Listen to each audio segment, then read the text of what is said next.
Hi, everybody. It is Thursday, so you know that is time for our live show. And we have so much excitement to share with you today. Obviously, we're going to cover Grounded, the season premiere of Lower Decks, but more importantly, I have with me Danger.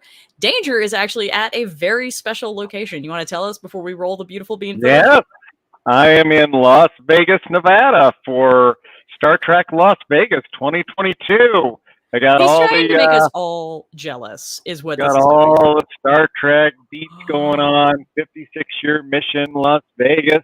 Dun dun dun. It's So later we're going to be exciting. discussing things that we're going to Venmo you money to pick up. Just saying. Yeah, you probably will. Listen, I've already spent quite a bit in the vendors room, and it's just day one for the vendors room. So I mean, I'm shocked. yes, aren't you? Yeah. Shocked, I say. Yeah. I mean, it's been a minute since I got to go to a con, but like I vaguely remember how this works. I do. Right. I do. I'll have to showcase some of the exciting finds All right. from Well, that is from. certainly coming up. So we certainly hope to get to share that with everybody soon. We're going to be joined by everybody's favorite librarian, Keith Shovlin, later. So I'm going to roll that beautiful bean footage and we're going to cross our fingers that I managed to get it done right. Thanks, Danger. Thanks. Go for it.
All right.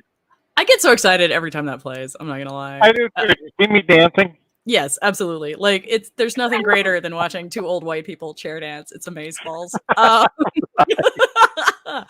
So I guess the question is, do we want to? I guess let's go ahead and start with Star Trek Las Vegas because Yeah.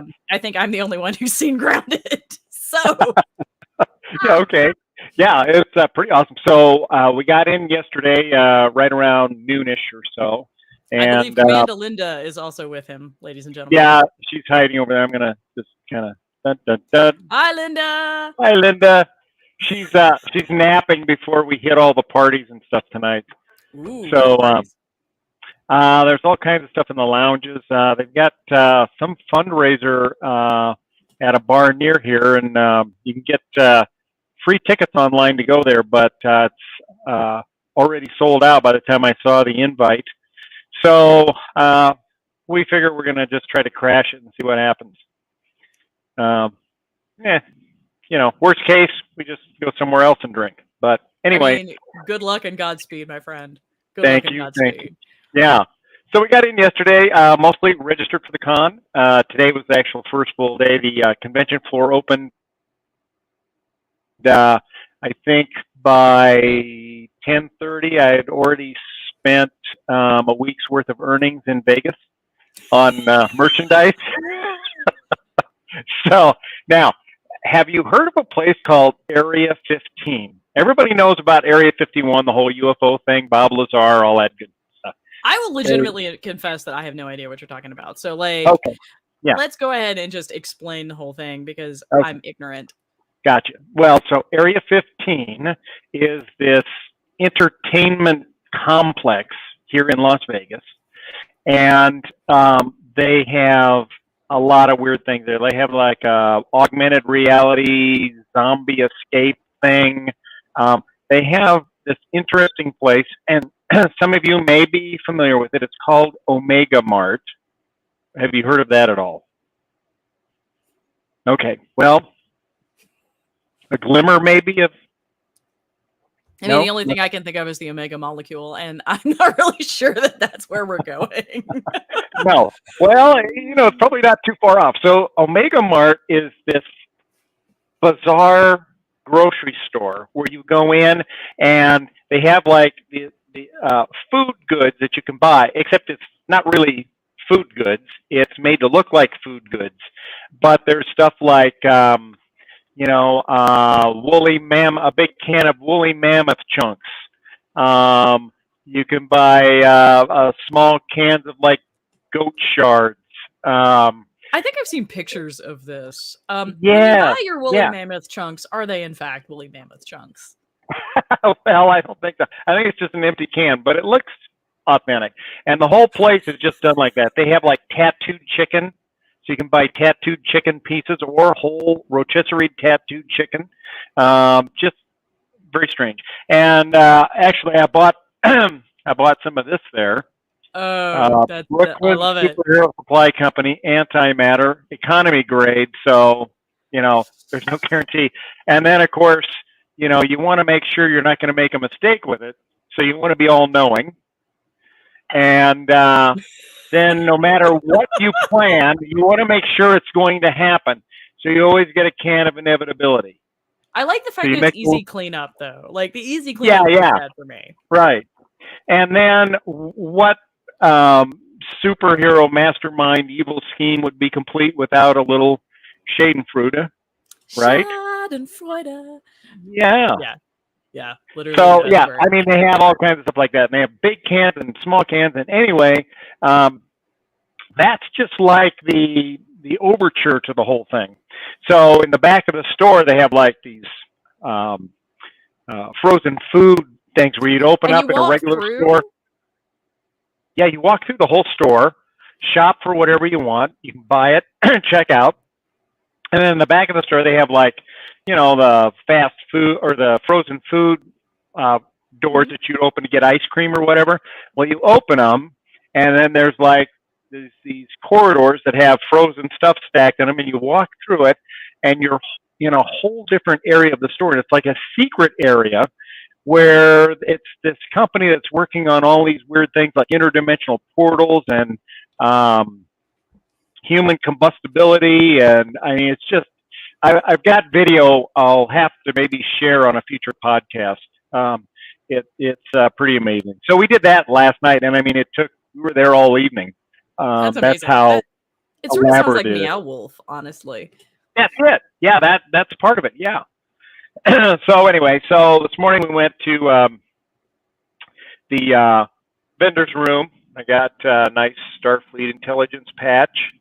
Yeah, no joke. Like, I'm sending you Venmo. Like, just be aware. And hold on. I don't know how well you can see this, but it's a Section 31 black jacket like they wore on Discovery. I'm sorry, I can't see anything because it's Section 31. Oh, gotcha.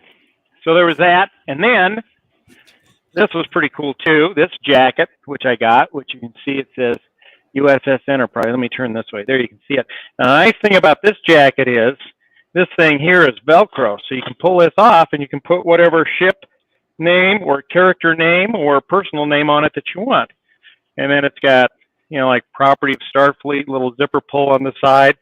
And then on this side, Starfleet Command on the shoulder. You can pull that patch off if you want.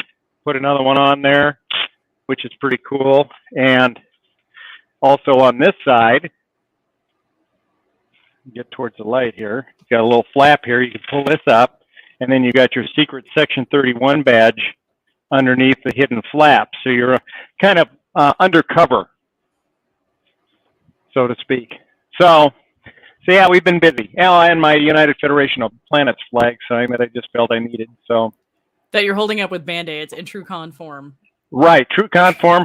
We went to the CVS pharmacy just around the corner here, picked up a box of Band-Aids, and came back and hung my United Federation of Planets flag. All right, we are going to welcome Keith to our party. Keith, here you go. Thank you for having me again. Welcome. We have been basically just ogling all of Danger's swag because he's just trying to make us all jealous, mad jealous. His weekend is certainly shaping up to be better than mine. I'm not gonna lie. Yeah.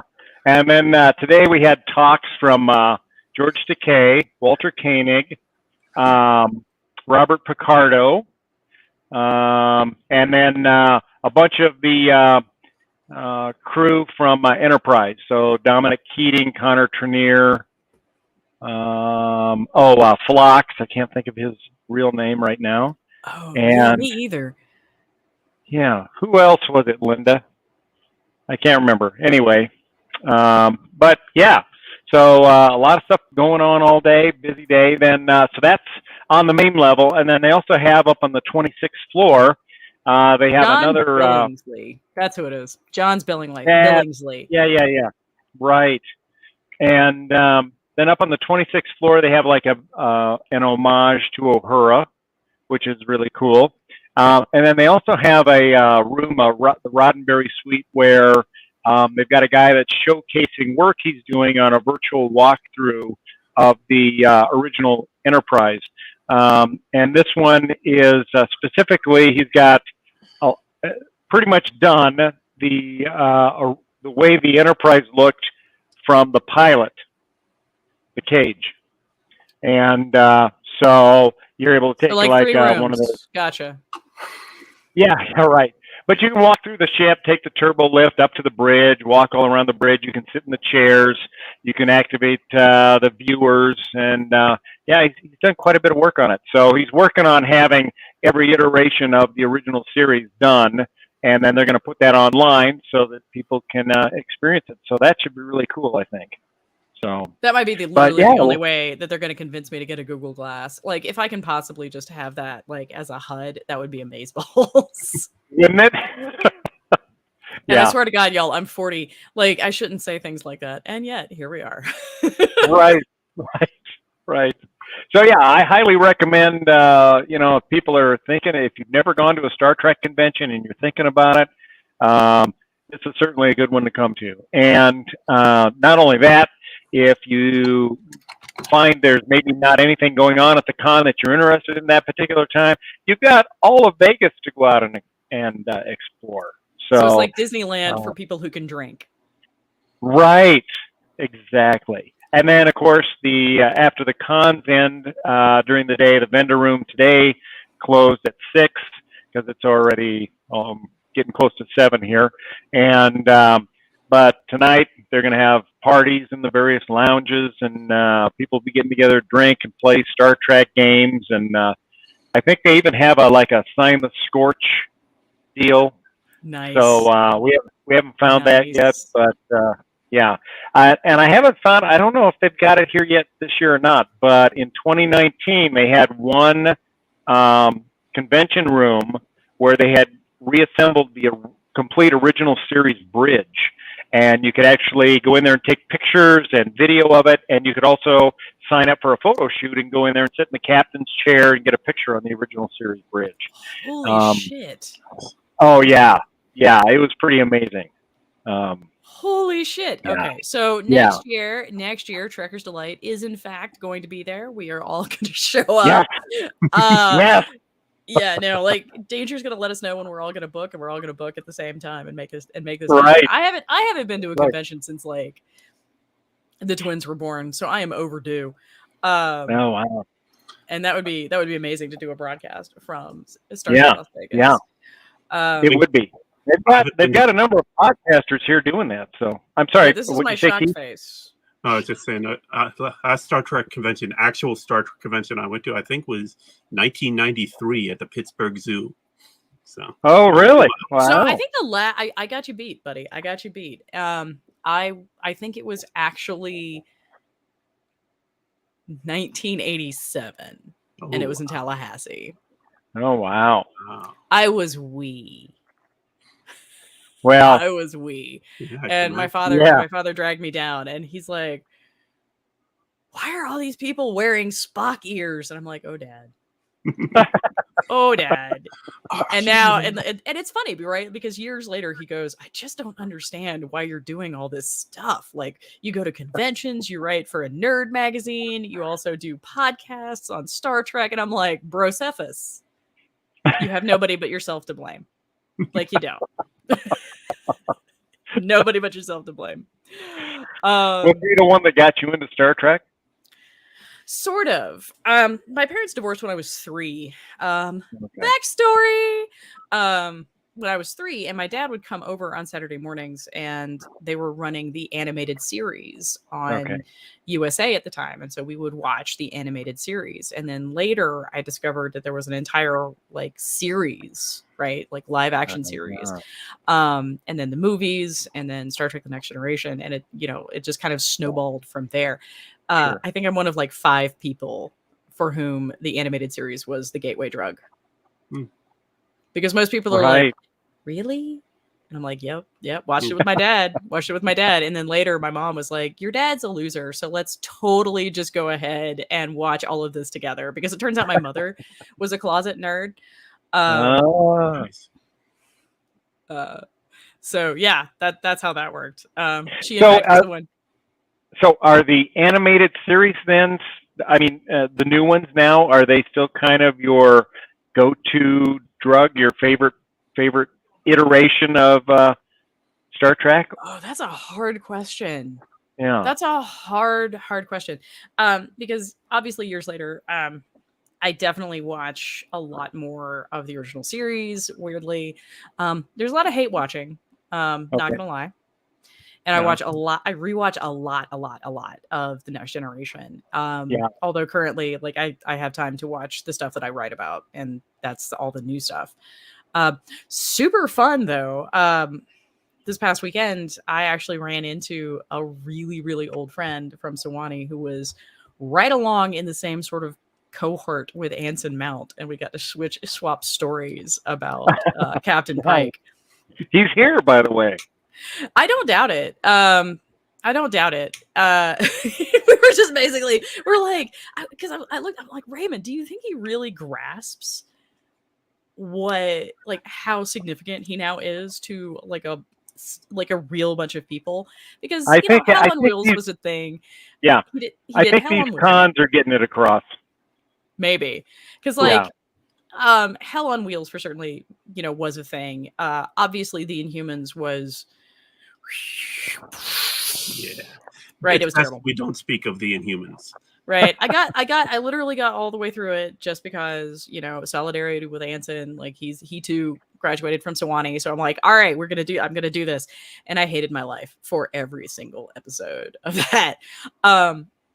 But Raymond and I were talking about this, and and later we're actually going to have him on the show. He has a lot of really fun stuff to talk about. Like he actually did an episode of Black Mirror and stuff. So I'm super looking forward to it. He's just got to get out of the wilds of Arizona before we can do that. Because he's like, I'm going to go hike the Grand Canyon, and I'm like, I'll see you like next year. Yeah, not a lot of Wi-Fi in the Grand Canyon. Not so much. No.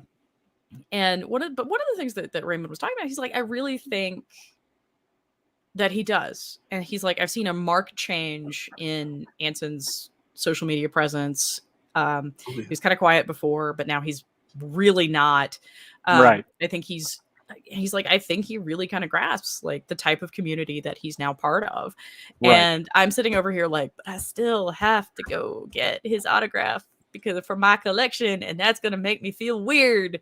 Now, Marie, I don't want to make you jealous. Well, okay, I do. Don't lie. I have. Don't lie. I have a photo shoot tomorrow with Jess Bush. Nice. That face is perfect. Yes. I mean, I hate now, you. 1:15 tomorrow. I have a hate photo shoot. Don't hate. Yeah, no, I do. Like, I have a massive crush on her. Like, this is not a joke. Right. I mean, maybe not Jess Bush, but certainly Christine Chapel. Totally would take Christine Chapel home. Her as Christine Chapel. Yes, definitely. Yeah, right. Absolutely, 100%. Right. So let us know how that goes. You are now required to show up next Thursday, my dude. You've been missing. And talk about it. Yes, Yes, no. I have been. Possibly Well, like share the photographs. I will share some photos, and I'll also get together a little video of that Area 15. Hmm. So we And can then run a you might little. let me know how much an autograph is, and I'm not even joking. I will Venmo you that money. Like this is not Yeah, a just joke. go to look up Star Trek Las Vegas, and you can see all the pricing there. It depends on who you want. I think Anson mounts like $100. Um, yeah, most You know, expensive. I'm gonna back channel that shit. I don't really. Yeah, no, that's gonna be a whole event. But yeah, no, I will totally do that. I will totally do for Jess Bush because like she and Ortegas are like making my life right Yeah, now. yeah. Ortegas is here. Pretty much everybody. I think, but I think um, Spock, Ethan Peck, had to cancel. He had to cancel though. Yeah. Aw, Well, Spring wouldn't allow him to come. he wouldn't that's allow. right. Yeah, Yeah. maybe not. All right. So I think that's going to cover until that's going to cover Danger's tease of Star Trek Yeah, Las Vegas. yeah. So let us move into the main event, which is today going to be Grounded, which is the first episode of season 3 of Lower Decks, and it is amazing. So this is going to be the search for Spock episode and season actually of Lower Decks. Keith, how do you feel about doing a summary?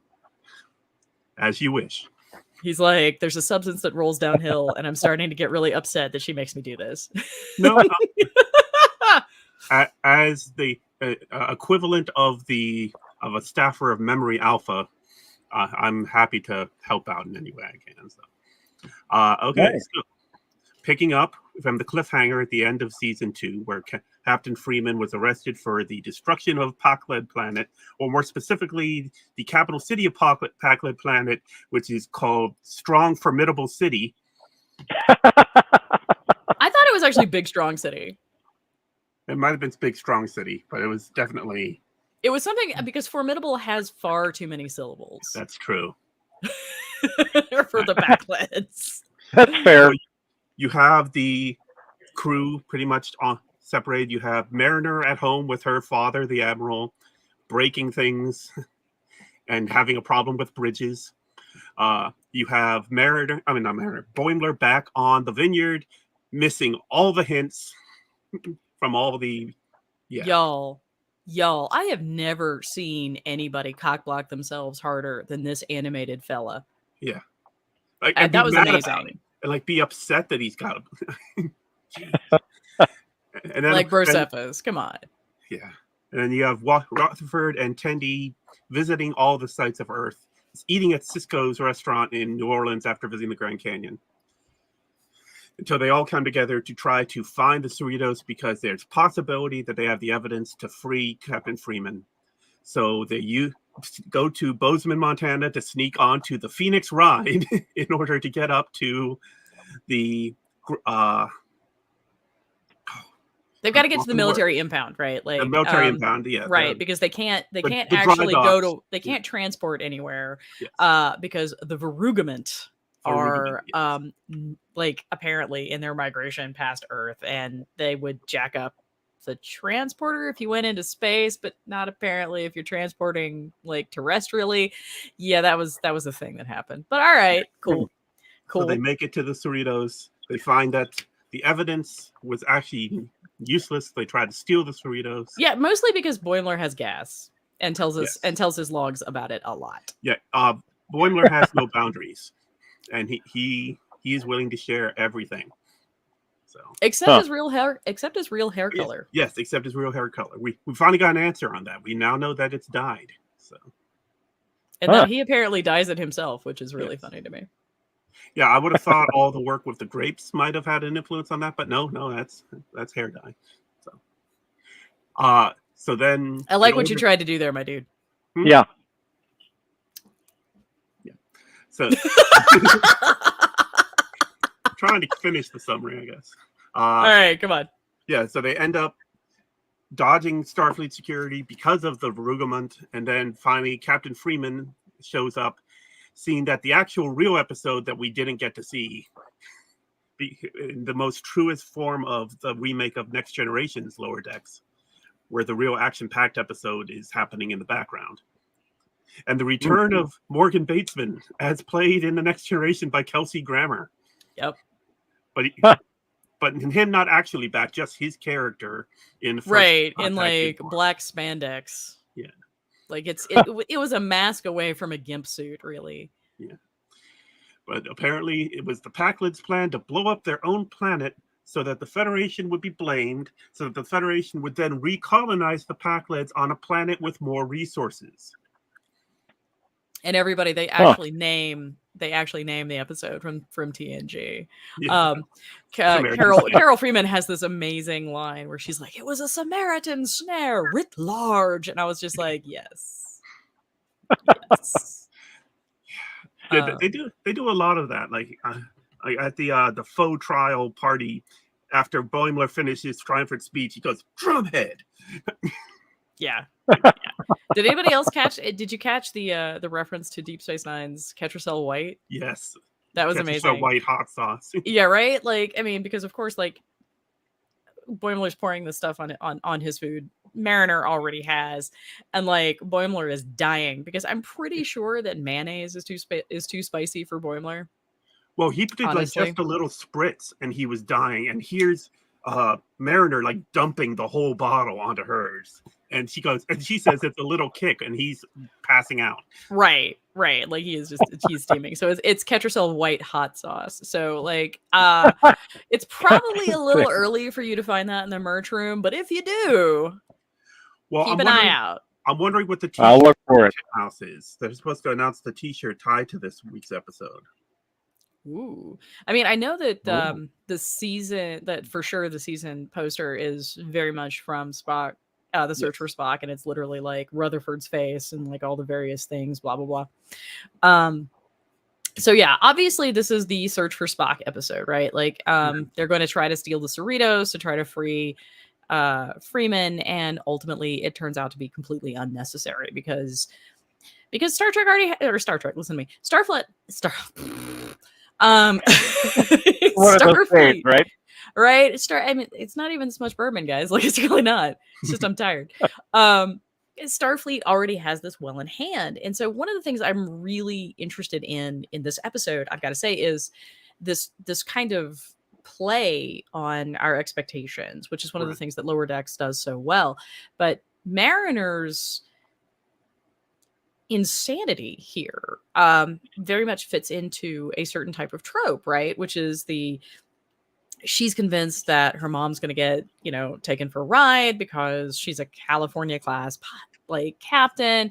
She sees her mother being railroaded by Starfleet, and literally everybody around her is saying, trust the process, trust the system. If you can't trust Starfleet to do the right thing, who can you trust? And there's a history. Let's be real. There's a history where it doesn't always work. But this entire episode very much kind of turns that trope on its head. And it turns out that Mariner is in the wrong here and potentially leads her friends on this career-ending jaunt because she just can't seem to process her own emotional trauma. And so, like, I kind of want to talk a little bit about that and get a little bit serious here and talk about what they're showing us in terms of system, like societal system, that we don't see now, because I think we cannot ignore the background here, right? Like, we can't ignore the fact that we're seeing an African-American coded character carted off in handcuffs, and Mariner is terrified that her mother's not going to come back. That is a lived experience for a lot of people of color in the United States. And so I'm kind of torn on how I feel about this episode, because on the one hand, I wonder if what they're trying to get at is, by showing us a system that works, they're highlighting a system that doesn't by comparison. But on the other, I think there's a little bit of blithe dismissal of Mariner's real trauma here. Yeah. So what do you guys think? Obviously, Danger's been having too much fun spending all of his money. Right, So, I haven't seen it. so he hasn't seen it Unfortunately. yet. Well, I know. I guess I should have been like, spoilers, Danger. A little late now. No, Right, that's all Keith, right. what do you think? well, she starts the episode with having the worst cabin fever. I'm like literally breaking stuff in her father's apartment. And as a plant lover, that really hurt me. I'm not gonna lie. well, I just wondered why the heck he has so many plants and every single one of them has an L-card screen. Oh, so they can water themselves. Yeah. Oh, okay. I'm not gonna lie. I actually have some smart pots myself. So Okay. yeah.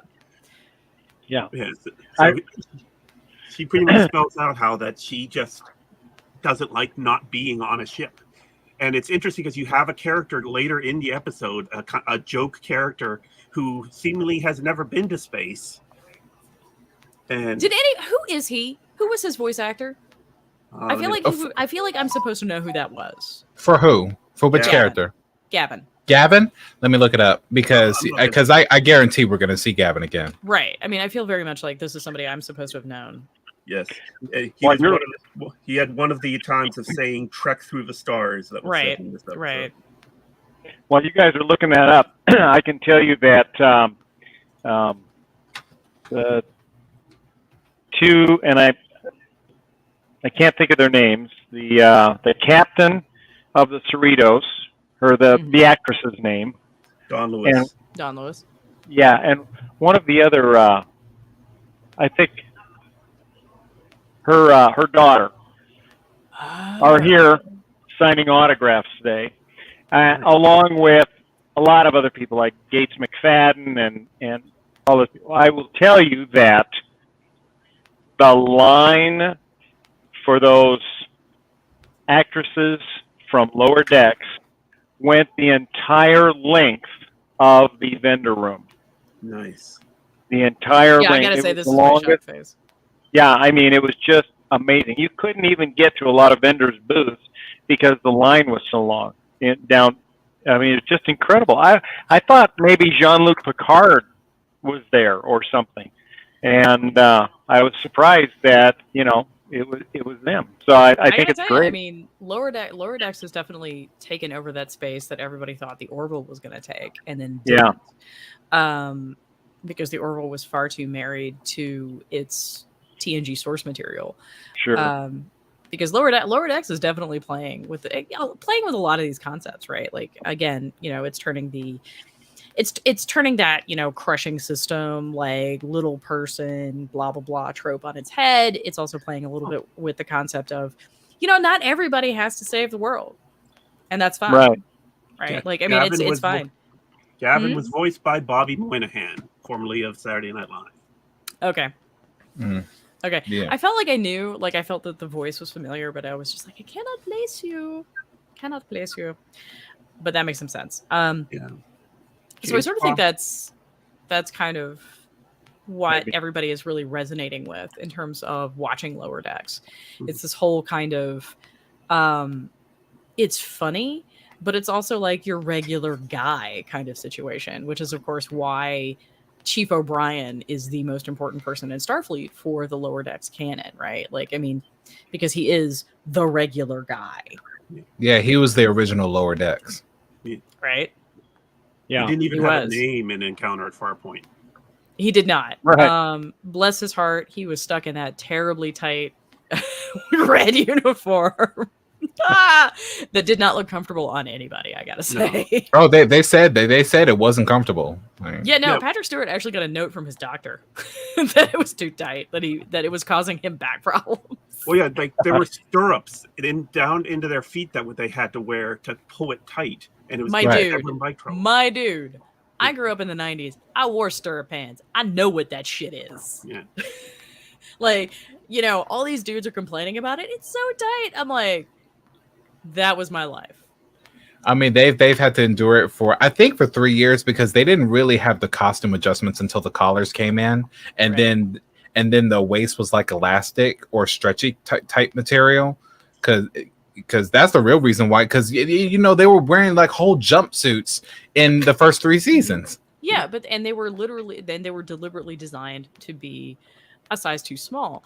And Yeah, so that's one the of slim Marina look. Sirtis's greatest lines is she's ranting about how the fact that she, even in like that blue dress, she's like, I had to be in a corset and I had to be in a thing over the corset because the 24th century is fucking wrinkle free. I was like, Well, that was I feel mandate some from anger there. Roddenberry. Feel some anger there. Yeah, he said no visible zippers and wrinkle free. And I gotta tell you, but that's definitely got to be better than, you know, George Lucas and his "Thou shalt not wear underwear." Yeah. That was the thing. Yeah, like Really? he literally told Carrie Fisher that she could not wear underwear, and that apparently bras would kill her or something. So she's got a really fantastic episode, like, article on that. Like memoir, pick your word. I am dying, guys. Like this is Oh not. no, the Band-Aid gave us the goat. I know, I thi- like you've lost your think- band-aids. I think it's Again. either Marina Sirtis or Kate Mulgrew said that even though they missed the show, their biggest relief point was that they could finally eat again.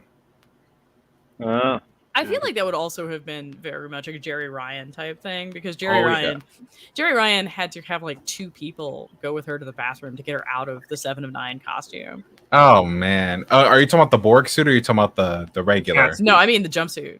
Oh, that's She- just the she jumpsuit. literally- Yeah. Like she literally talks about how she just didn't drink all day, and you know those were crazy shooting hours, guys. Like, Yeah, Yeah. 12-hour Wow. days. Regularly. so that's not super healthy. That would have been insane. Out there. Yeah. And I've always found it really funny, right? Like, and I feel like this is a Bermanism, honestly, which I feel like is its own sort of content warning. Trigger warning, we're talking about Rick Berman. Because you know, like the guys get the 2-piece uniforms. The women never do. Well, Gates McFadden actually preferred the one piece. Because she weighs 5 pounds. True. Still. Yeah. And she's a dancer. She is a dancer. She choreographed everybody's favorite Labyrinth. So that's why under they the did name some. Cheryl. So that's why they did some theater bits throughout TNG with her. And Yeah. also the tap dance things, because they were taking advantage of her training because she was in fact a dancer, Mm-hmm. which is kind of amazeballs. But we are wandering far afield. So back to Lower Decks. Do we want to do an Easter egg roundup, or do we want to talk a little bit about like what happened? What do we want to do, guys? Well, Will I- needs to give us his thoughts on the episode. That's true. Oh, wow. We're throwing you under the bus now, William. Oh, thank you. So it was one of those episodes that made me smile. They all make you smile. True, but this one was like I'm oh. gonna need something a little bit more. Okay, yeah, as Marie would say, I'm gonna need you to flesh that out, my guy. So, okay, Man, we've been doing this for a hot minute when you can do that. I mean, so it's like the amount of Easter eggs is what made me smile. Now, at first, with the ending of it, I had like a wave of disappointment. I'm going like, are you freaking serious? I was a little bit pissed. Because I'm gonna need you to flesh that out, my dude. while I appreciate all the Easter eggs that I saw, I still want the show to form its own identity. Like, because I didn't because I correct myself in the end. I didn't want Lower Decks to be about being the Expendables of all the Star Trek shows combined. Like, I think that's nice, but who are you guys? Like we were just getting to know each of the characters in season 2. So here I am thinking, they're gonna spend the first 4 episodes getting mom out of jail or something like that. Like, I thought it was going to be this whole shindig about stealing the Cerritos and everything. But then I remembered, wait a minute. If they did that, it would literally be a recreation of Star Trek 3. So you're really like objecting to the Simpsons-esque restoration of the status quo. It's like I'm okay with the Easter eggs. I'm okay with the looks. I'm okay with the aesthetics. What I and this is the point that I'm trying to make. at first I was disappointed that they didn't go with the storyline that I thought they were going to go with, and then I was like, wait a minute, if they did that, then that would be Star Trek 3, and we already saw that, so which would defeat the whole purpose. So let them go on with what they're going to go on, and we'll see what happens in the next episode. So it was pretty much a cliffhanger. It was an intentional cliffhanger to bring us back, just like they did in All Good Things, not All Good Things, Best of Both Worlds. It was an intentional cliffhanger, just to bring you back, and that's what Lower Decks is all about. You know, I will admit, watching her like float off, you know, getting hauled off in handcuffs, and then having to wait until like the new episode, the new season dropped. I about threw my phone. And Jermaine hadn't seen it, so I couldn't really say what I wanted to say. So I was like, oh my. That. I do. I was like, And this was William's first experience, right, with that, because you came along after all of that stuff was like already aired and was streaming. Yeah. So you never had to do like the wait.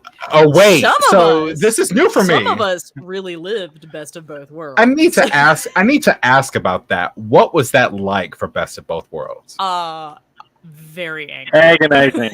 Yeah, it's terrible. Agonizing.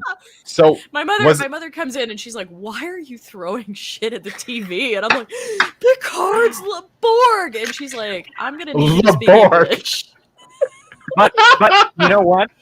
In all fairness, though, I do kind of like that because it gives you a lot of time to sit down with your friends and argue over what you think is going to happen when the show comes back, and it just sort of it engenders a lot of conversation around Star Trek that I love. I love getting together with friends and talking about these episodes. Right. I agree.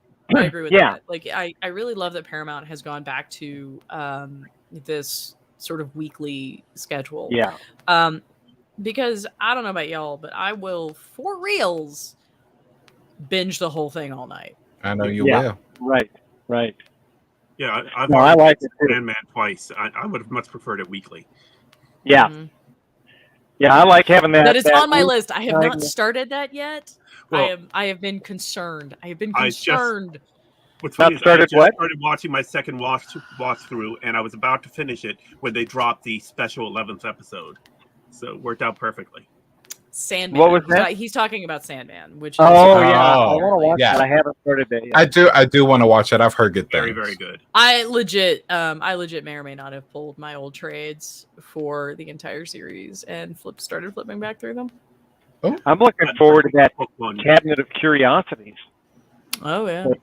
That's coming out October 25th, I think, and it's going to be a daily release. So maybe it's only going for a week through Halloween. I don't need that. I don't need that in my life, because then I'm like, I will stay up all night and watch it all, and I need someone else to have my adulty like sense of self-preservation for me.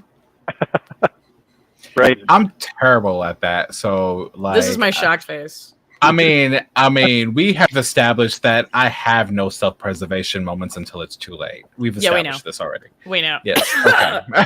Okay. Sorry. Okay. Anyway. So did y'all do a recap? It's to be an LGBT Trek episode stuff. Yeah. So y'all did do the recap. Yeah, we Keith did. did. Okay. So do we? So did y'all? ass and take names. So do we get to go over the Easter eggs about what all we saw? So I think we're actually going to move to a segment that I'm going to refer to as the egg hunt. So let's see what we all came up with. All right, we've talked about some of them. We've mentioned Ketracel White Hot Sauce. We've mentioned Bozeman, Montana, but we can get a little bit further into that. Did I freeze or did she freeze? I believe you froze. Hello. Try to move. He's frozen. He's frozen. Yeah. Not in a transporter beam. Yeah, just like a Timescape. No. Yeah. So You're back. We've mentioned Morgan Bateson. Right. So those are the Easter eggs we've caught thus far. So who else has one they want to talk about? This is my Tuvok. shock face. Yes, Tuvok. Tuvok stealing the ship, which is total Kirk move. Yeah. And binary move too. Let's see. What else did I say? I mean, you kind of I mean a lot. There was a lot. I mean, there was so many. It was just like it was filled with them. Like, Well, the Federation Spoiler. News Network Chiron had so many Easter eggs that scrolled by. Cisco's. Um, That's another one. Darth Cisco's was another. Strajima. Yeah, so they mentioned it. Well- Yeah, they talk about Zactorans. They talk Zactorans. about which is from the game. They talk about Sonny Clemens. Did you catch Clemens. that? LQ Sonny Clemens. Yep. And there was there were injuries at a Sonny Clemens concert. I don't get that.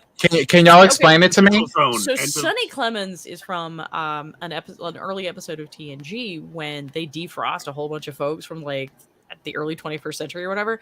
And- Oh yeah, the 4 people, and Yes. and that was the only bit that they played country music, and I really enjoyed it. Oh, Yes.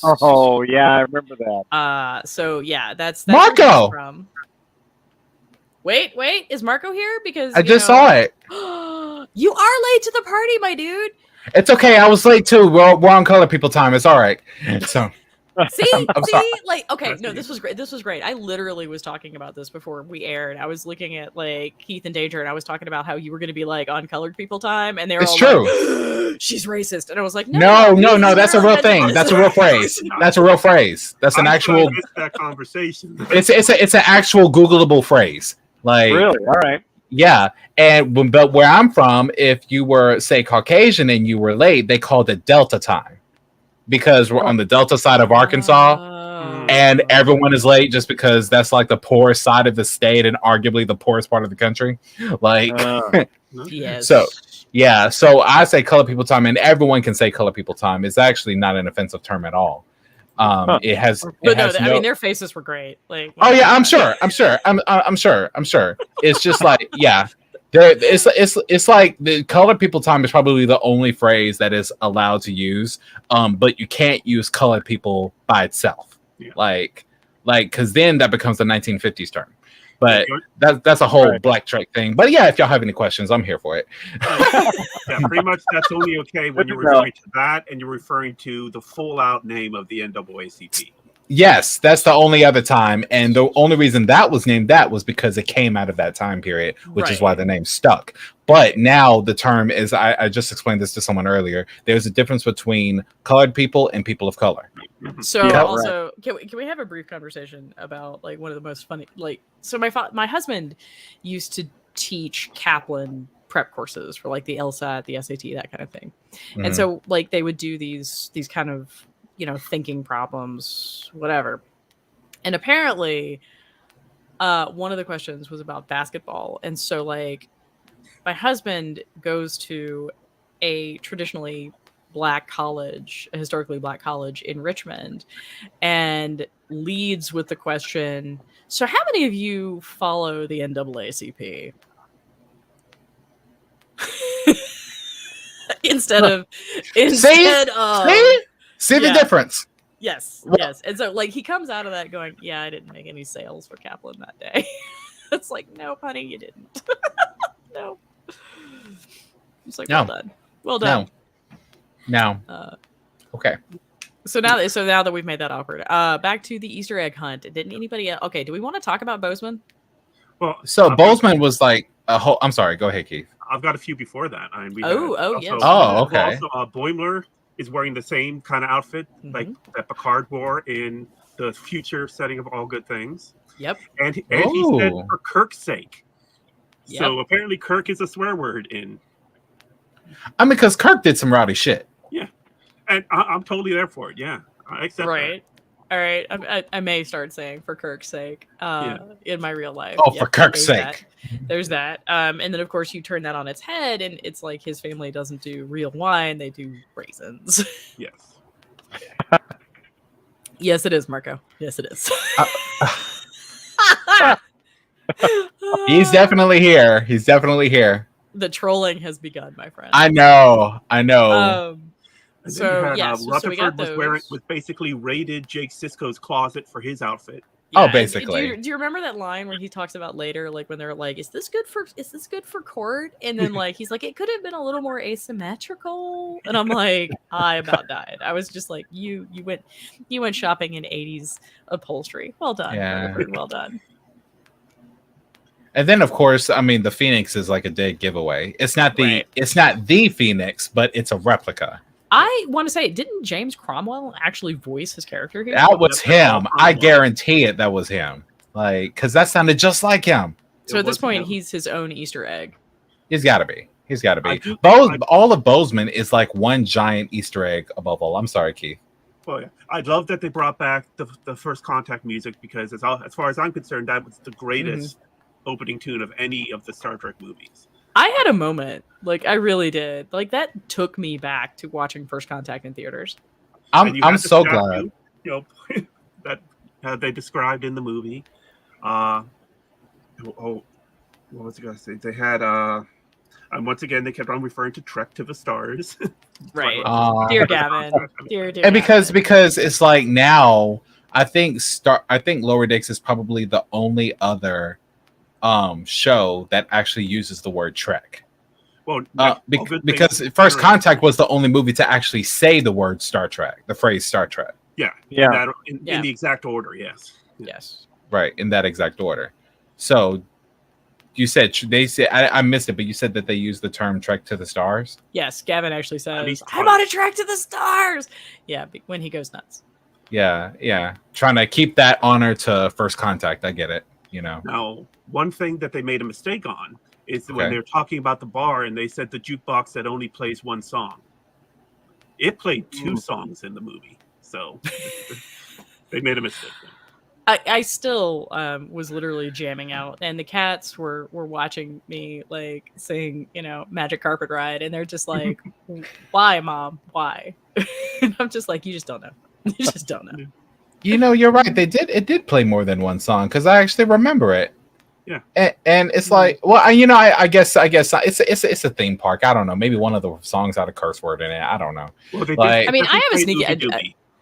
I have a sneaking suspicion that was actually a purposeful issue because Lower Decks is so well researched that it's entirely possible that Will's right, that they're actually like incorporating an error on purpose because Just to see if we would catch it. theme park. Well, It's a theme park. You're not going to get it 100% right. Or they only play one song because they could only get rights for the one song. Also possible. Can we talk about how they to Keith and Marie's point. So you know how we just said that they may purposely put in an Easter egg, but they'll modify it just a little bit just to see if we would catch it. Mhm. Okay, so y'all saw the statue of Zephyr Cochrane, right? And it looked like his hand was reaching towards the future, right? Mm-hmm. First of all, that was not his hand. That was his finger. Geordi clearly reached out his hand and he said, and your hand is sort of reaching towards the future. That was his finger that I saw on that statue. That wasn't a hand. That was his And finger. the miniature of the I statue. love that we are now getting into major nerd dumb guys. Right. Like, I mean, any minute now, like William's gonna start sprouting a neck beard. And I say this as the only person on this podcast with zero facial hair.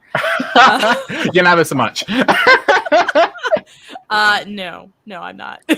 Oh my God, I'm sorry. I'm having a moment. We're back at the poker table, or we're at that one scene. Yeah, we're back at the poker table where Beverly is challenging them all to shave their beards if they lose the poker game. I really wanted to see that, yeah. I have now seen Michael Dorn without a beard, and y'all, it's scary. So let's just no. Worf needs his facial hair, guys. Like, He let's does just- need his facial. I shaved one time, and it just didn't. It didn't. I was like 21, and it didn't work. I looked like a big kid. Like it just didn't work. Like it just didn't work. So I never shave again. every few months, and yeah, I get that look. My ex used to tell me that I can never, don't shave and then look sad because I got the puppy dog look down. Yeah. I just want to say that if Marie comes in here with a fake beard on, it will be the equivalent of Data growing a beard that one episode. Dude, I will make a beard out of yarn. I have enough yarn. I can We'll make that just make happen. the black goatee, and then we know it's Mirror Marie. Right. Mirror Marie, that's it. 'Cause I that- gotta tell you, I sort of feel like regular Marie is also Mirror Marie. Like, I don't think there's gonna be a lot of difference, guys. Like, I just don't. Because I'm kind of stabby, like on a good day. Abby, My coworkers would vouch for the fact that I'm kind of stabby. I'm like, they'll send me a stupid question, Oh. and I'm like, I am not ashamed to admit that that it's a dumb question. Oh, I forgot. Another Easter egg was all of the transporter booths from all of the eras. Yep, that was nice. That was cool. Denny. That was very Denny. nice. Denny. We're I going to see love that Denny whole- again. I love that love whole Denny thing. again. I want more Denny. I do. I want more Denny. I Um, want to say that Denny is working the same facility that Uhura was working in Star Trek 3. Yes. Yes. I mean, think can we that's talk exactly what about- it is. Can we talk about how Denny more than likely taught O'Brien everything he knows? Oh, I'm certain. I mean, transporter chief. He's older. He's wiser. He knows stuff. He's like, I will shoot you, but since y'all are crying, have some soup. Right. I'm gonna make you some soup. Like, I thought that was great. And they were really crying too. They weren't even faking it. They were really crying. I said, "Oh my I god, mean, y'all!" But really? let's be real. Like, it's not a high bar to make Boimler cry. True. True. But I think that was the first time we saw Mariner cry. Yeah, but in all fairness, I think Mariner had a lot going on. 'Cause it's like- I do really want to see Colomini show up again, though. Like, I Yeah. want him to show up, especially since like he gets that great reference as the most important person in Starfleet history. Mm. So before time's up, what I remember there were supposed to be some people, but what guest appearances are we due for this season? Because I know they're going to go to Deep Space Nine, and we're supposed to see some characters there. I'm betting it's Quark because Quark and Mariner. I feel like they already know each other. Right? Oh, yeah, definitely. I mean, obviously, we're not going to get Odo because he's dead, which Yeah, it kind of sucks because I mean the closest thing to Odo we got was Prodigy, and that was like a very I honorable mean, could thing. we talk about how? But could we just have a brief moment to talk about how amazing it would be to like watch Odo and Mariner go toe to toe? If they do that, all he has to do is just take some lines that he was saying to Quark, because I feel like he would say that same thing to Mariner. Right? He's just like, "How did you get in there?" But even before we get into that, like, how do we feel about the fact that Ransom is now in charge of Mariner? Well, it gives it more character development for Ransom instead of just being this handsome hunk. Like we actually get to know him a little bit more, and being half god in the last season. But yeah, I kind of wanted to get to know Ransom a little bit more. Yeah, I didn't need him to experience apotheosis. Like, I did not. I Yeah. kind of worried that they're still going to try to, that little tease they did in season 1 that there might be a possible love connection between Mariner and Ransom. And No. The most love connection that there'll be is between her and Boimler, and even then, that's a long stretch. No, it's her and Jennifer, the Andorian. Yeah. No. Yeah, no, I am No. I'm rooting for Jennifer because that hate is really charged. Yeah. I hate Oh, you. shut up, Jen. Just, yeah. But Boimler is so oblivious to all those women. I mean, he's just. But we know he got laid at least once, right? Like because he had what's her nuts, Yes. Oh yeah, was it that? I forgot which the episode. girlfriend, and the girlfriend and hair the and slug, arrow. yeah, Yeah, in the slug episode. yeah. So everyone's favorite scene. Does everyone have a favorite scene? Ooh. I don't know, actually. I really don't. Because it's very hard in this particular episode to pull out scenes. And Danger's talked about this before, where like you can't really go back and watch just one of the Picard episodes, right? Like You they're can't. You have to all watch them all. right, Interconnected. they're also interconnected. Yeah. And I sort of feel like this is one of those episodes in Lower Decks that's just so interconnected, right? Like everything kind of builds on each other and is referring. I mean, there's enough self-referential nonsense in this episode that yes, what's her nuts, Marco? What's her nuts? I'm bad with names. I will say there was a tiny moment, and of course it made me smile, but it wasn't even an Easter egg. It felt like, hey, you know what? Life's too short. We accept you. We love you. Have at it, Gavin. It was when they just let him take the ship, and they knew that Starfleet was going to catch him eventually. But he was like, "I'll have at it, man." Like He's like, I'm no longer going to be a botanist. I am captain. I was like, yeah, all right. I mean, I kind of hope that we see Keiko rip him a new one because Keiko's probably like chief of something or whatever. He's just like, you Yes. stole the Phoenix. Well, Yes, hey, this right here. This is what we need. We need a Rosalind Chow guest appearance. yes. Make it Absolutely. happen, people. Make it happen because Please Keiko, do. I will die on this hill. Keiko's a badass. Yes, she is.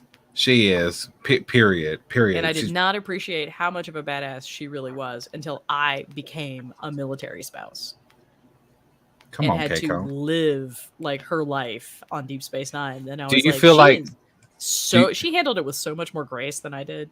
Do you feel like that they accurately depicted what it would be like to be a military wife? That is an entire conversation that we are We're g- not going to have. Let's like, save at the that. hour mark. Let's save that. Let's save that for FTP. Let's save that for FTP. We'll say that for we'll do it. We'll do a Keiko episode.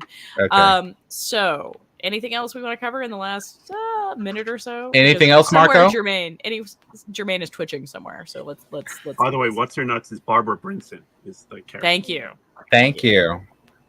My favorite scene is them arriving at Bozeman. The first contact Oh. scene. All of This it. is It's just perfect. like yeah. The music I that they used. I want to go there. There's Ticonderoga, there's Vulcan, Alberta, and I want Bozeman. Yo, if they make a Bozeman theme park, I swear to God, I will drop my life and just go there for a week, maybe 2 weeks. Also like Would it be legal for me to build a Bozeman theme park? also fuck you, Marco.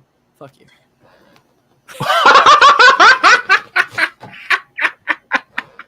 Y'all, he just got back. So, he had some words ready. I said that with love, Marco. I do. Much love. All right, but yes, no, I too would go with you to Bozeman. Also, you missed the entire conversation and all of Danger's swag from Right. From That's what- right, because you went to Vegas, right? He's Yeah, in I'm Vegas. there. I'm there. You're there look right at the now. look at the shining like paper behind him, wallpaper behind him. I'll be damned. Any cool Right there. announcements? Did they announce anything? Not yet. Not yet. Oh, Wait, are they But- saving the announcements for Star Trek I- Day, or I've they're been- actually going to announce I've been spending a lot of time in the vendor swag room. it? Nice. oh So my life. We're making a list of things we're going to Venmo Danger money for. Please do. Yeah, because I get paid tomorrow. So specifically at midnight. So I don't care. Like my phone bill can wait. I'm sorry, baby. Like what? There is no judgment right here. There's no judgment. None. Like None. my birthday is next week, and I may or may not be ordering an Optimus Prime Lego set because I'm an Ooh. adult. I am here for this.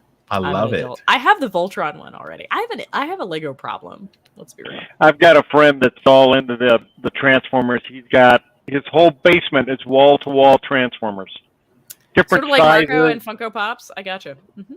everything. It's amazing. Okay. All right. Okay, so clearly we're gonna have an interesting episode next Thursday where Danger talks about his entire experience. Yes. So we're definitely gonna make room for that because we want to hear it all. Absolutely. Let them shut off your phone.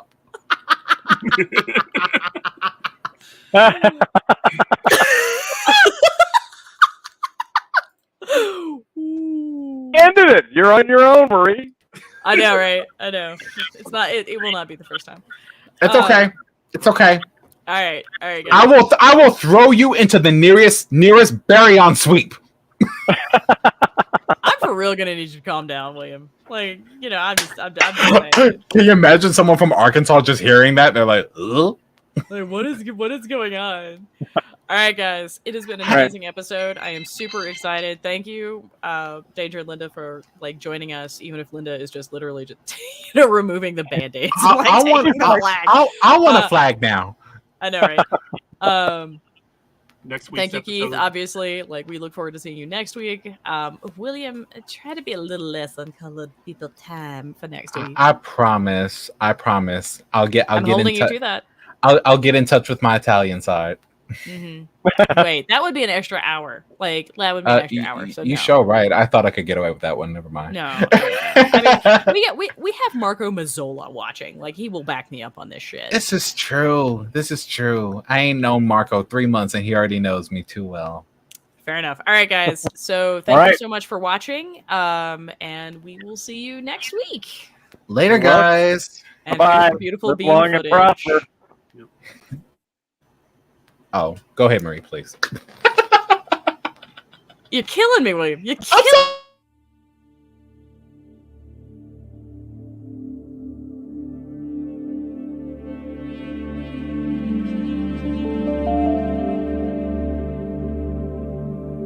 Now, again, I'm going to say this again because we're near the end of our show. If you are our allies, we are not talking to you.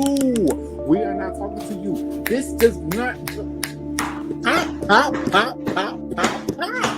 Okay, we're not talking to you. Stop trying to take our and make it your god business. It ain't got nothing to do with you. It ain't got nothing to do with you. Our experience of grief independently. Bruh. Yes.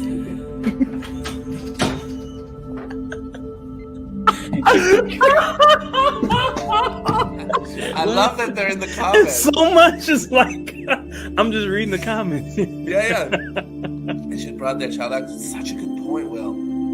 God, that's such a good point. And he's really thought about it too. You should be here. William, get over here. I thought he had a girlfriend on Insta. It's been ages since I've mucked about, but Okay, moving on. Let's move on. yeah, we gotta